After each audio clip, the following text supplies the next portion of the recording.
Magkano po ang 1 kilong bigas ngayon?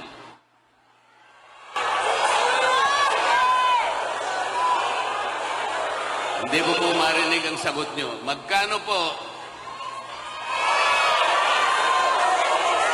53 pesos?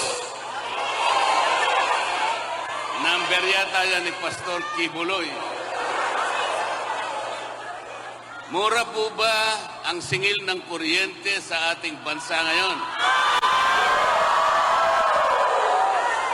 Mura po ba ang presyo ng mga pangunahing bilihin ngayon? Mura po ba ang presyo ng pagkain ngayon? Murang-mura po ba ang pagpapagamot ngayon? Wala nang mura?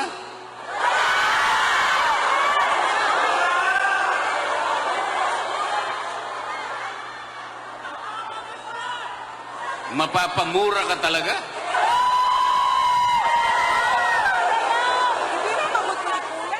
Mga kababayan, maraming salamat po sa inyong mainit na pagtanggap sa hapong ito. Galing po kami sa Davao City at hindi pa po ako nakakauwi dahil napagsabihan kami na naghihintay po ang ating mga kababayan dito sa Calamba. Hindi naman po pwede na hindi namin kayo tagpuin ngayon. Baka mamaya magtampo kayo sa amin.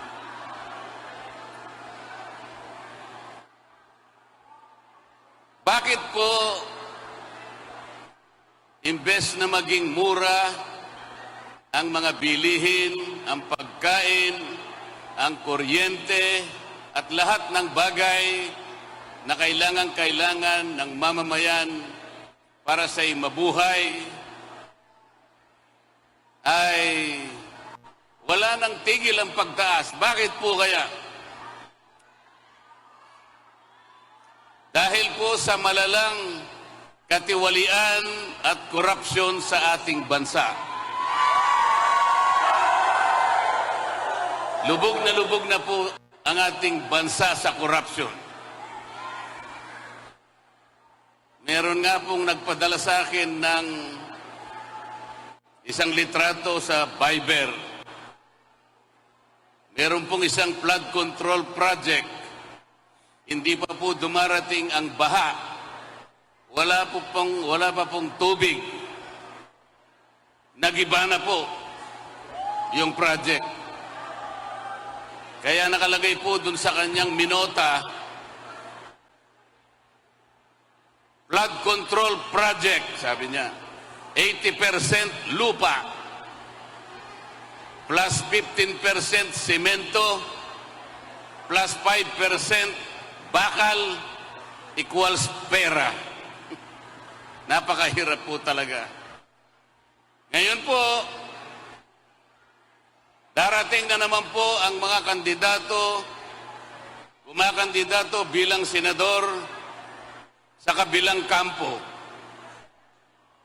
Lalapit silang lahat sa inyo para sa ganon ay humingi na inyong mahalagang tulong upang sila'y muling mailuklok sa kanilang mga pwesto. Hindi ba ninyo itatanong sa kanila, bakit po kayo lumalapit na naman sa amin? Samantalang yung tungkulin po na ipinangako ninyo sa amin maraming panahon na ang nakararaan, ay wala namang natupad.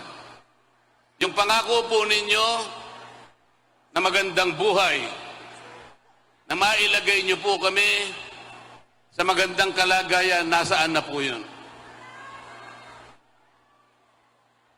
Lalapit sila sa inyo, meron daladalang konting ayuda. Ang tawag po nila dyan sa mga ayuda, AKAP, AX, tupad, at kung ano-ano pa. Ipagpalagay na po natin ang matatanggap ng bawat isa. Ngayong nalalapit po ang eleksyon ay 10,000 piso. 10,000. Kapag ka dinivide nyo po yung 10,000 sa 365, ibig sabihin sa loob ng isang taon, meron kayong makukwentang amount dyan. Ano man ang makwenta nyo, i-divide nyo uli by 6. Sapagkat ang termino ng isang senador ay 6 na taon. Katapos-tapusan ang makukwenta ninyo dyan, 5 piso isang araw, katumbas ng ibibigay nilang 10,000 sa inyo sa loob ng panahon na sila ay uupo sa Senado. 5 piso po.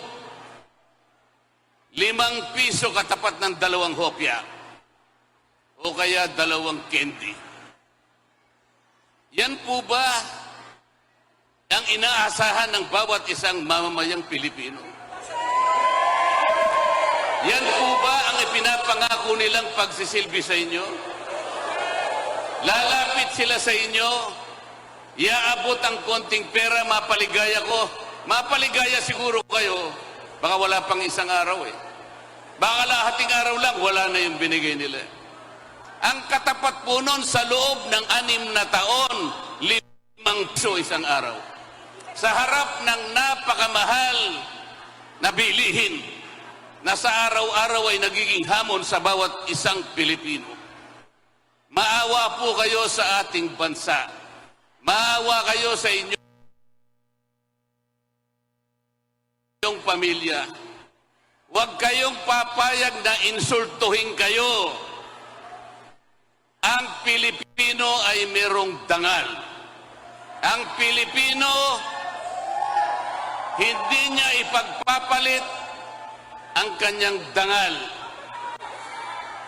Ayaw ng Pilipino ang ayuda. Alam po ninyo ang ayuda, kailangan lamang po natin yan sa panahon ng krisis. Nasunugan, tulungan mo.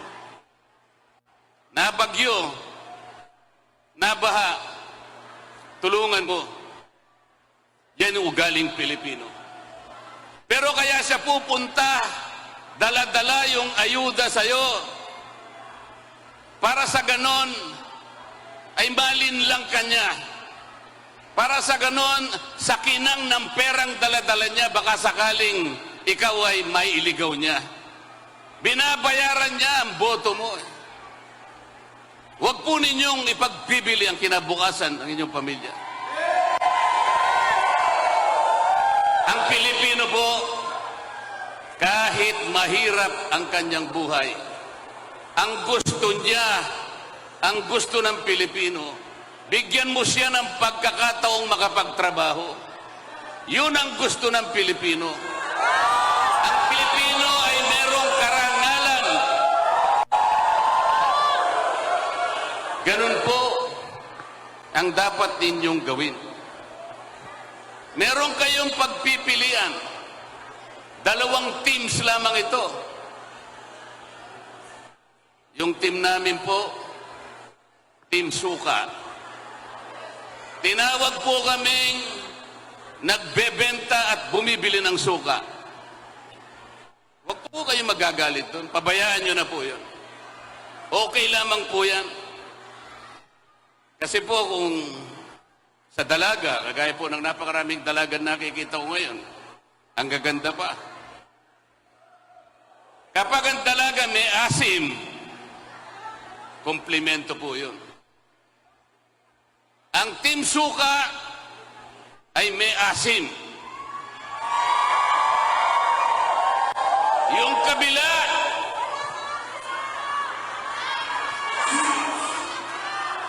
umasim na. Umasim na. Isimplify na lamang po natin ang issue, mga kababayan.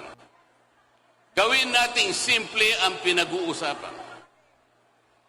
Iboboto nyo ba yung team na silang may kagagawan kung bakit napakataas ng presyo ng lahat ng bilihin? Iboboto ba nyo yung team na silang may kagagawan kung bakit lubog na sa katiwalian at korupsyon ng ating bansa? Pati pera po ng PhilHealth, kinulimbat na. Pati pera ng PDIC, kinulimbat na. Pati pera ng dalawang bangko ng kanilang gawain ay palaguin ang ekonomiya ng bansang ito, kinulimbat din. At inilagay nila ang mga perang yan sa mga proyekto na silang ang kikita. Yan po ba ang team na iboboto ninyo? Yung team na yan din ang may kagagawan kung bakit na-impeach ang Vice President. Gusto nyo ba yung team? Yung team na gustong tanggalin ang Vice President? Wala pong kasalanan ang Vice President. Ako po ay kasama sa House of Representatives. Ang kalabang ko po ay napakarami. Napakarami nila. Ngunit sinasabi ko sa kanila, mali ang batayan ninyo.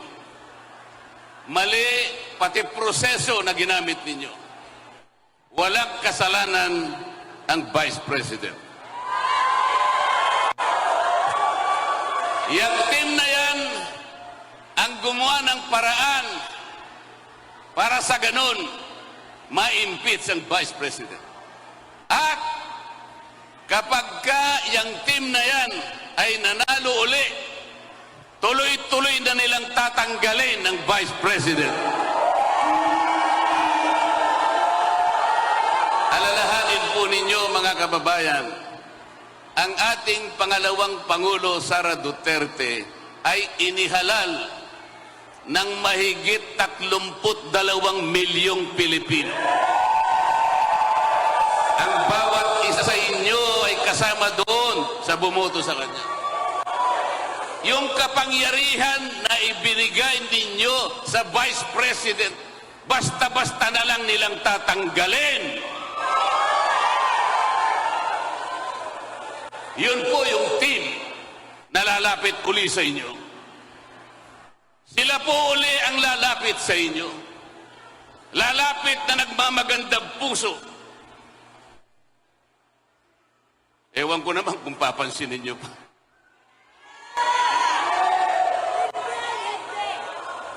Yung Team Suka, sila lamang ang nakakaalam kung paano i-address ang lahat ng hamon na kinakaharap ng ating bansa. Ang Team Suka na nandito sa inyong harapan ngayon, sila lamang ang magtatanggol sa kapalaran ng Vice President. Wala na iba. Sa sandaling makahanap sila ng 16 na senador sa susunod na Kongreso, sa susunod na Senado, matatanggal po ang ating Vice President. Yan po ang kanilang gustong gawin. Kaya ang gusto po nila, 12-0. 12-0 daw po. Walang mananalo isa man sa PDP laban. Yun ang kanilang gusto.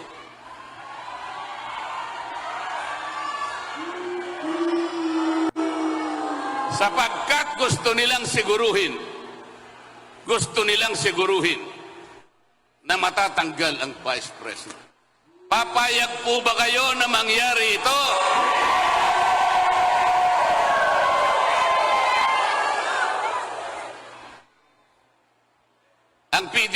pinipinilaban po. Sila lamang ang merong kakayahan ay pagtanggol at pigilin ang kanilang mga balakin. Mahalin po natin ang Pilipinas. Sagipin natin ang ating bansa. Kilalang kilala na po ninyo kung sino-sino yung mga kandidato sa kabilang team.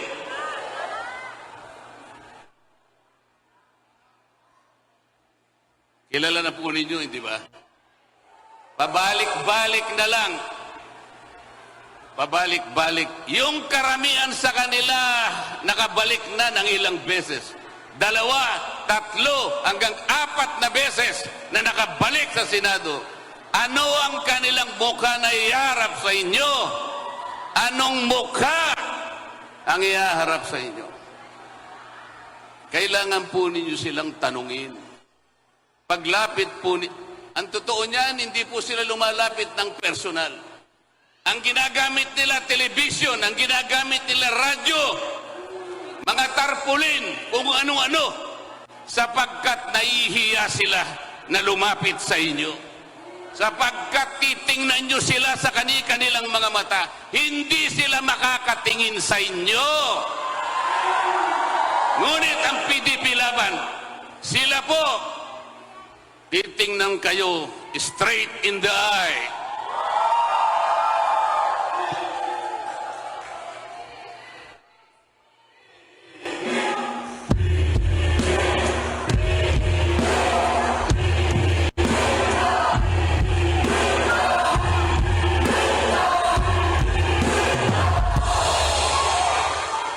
Nung ako po ay naimbita sa isang organisasyon ng mga scientist.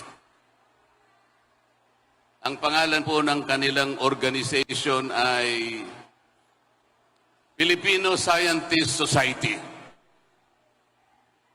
Nung kanilang 81st founding anniversary, ako po ay pumunta sa kanila sapagkat inimbitahan din po akong makapagsalita sa harap nila.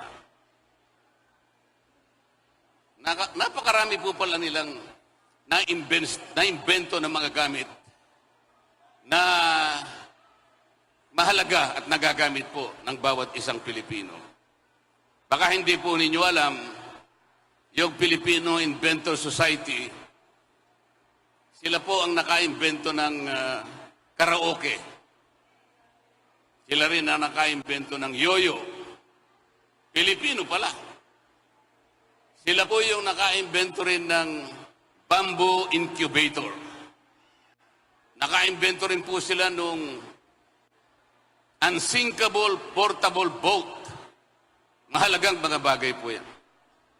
At saka isang napakamahalagang pandikit na ginagamit sa ating mga barko.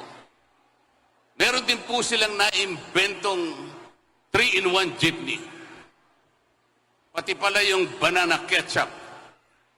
Sila pala ang naka-imbento. Tinanong ko po sila bago ako umalis. Napakarami po pala ninyong nagawang imbensyon para sa ating mga mamayang Pilipino. Bakit nakalimutan po ninyo ang isa sa pinakamahalaga, lalong-lalo na po sa panahon ng eleksyon? Kasi po kako, sa dami po ng mga kumakandidato, nahihirapan po yung ating mga mamamayan na pumili. Yung iba po kasi naililigaw sapagkat may dardalang kung ano-ano. Yung katangian po, mahirap pong sukatin. Kung ano lang karanasan, kung ano ang eksperyensya, nahihirapan po ang ating mga botante. Pero kung naka-imbento po kayo ng isang aparato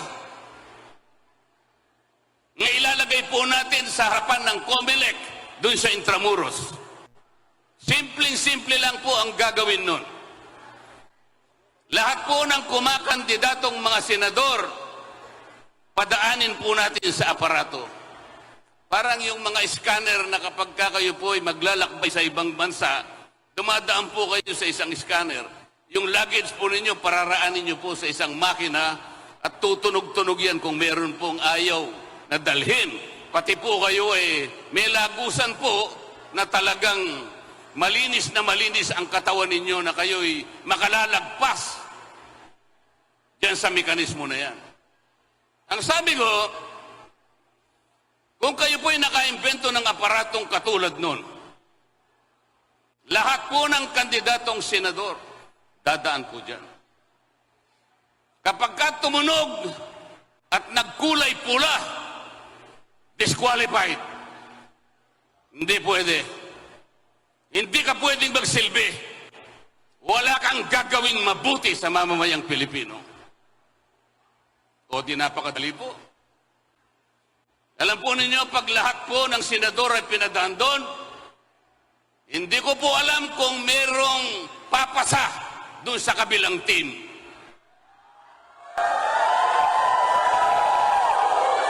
Sa PDP laban, lahat po nung siyam, makadadaan po doon.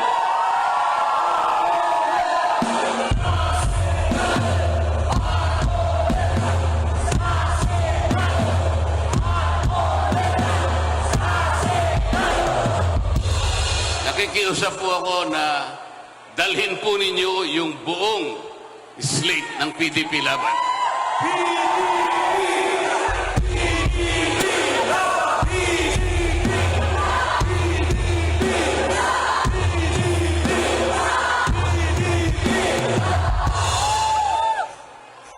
Kasi po kailangan natin ang pipigil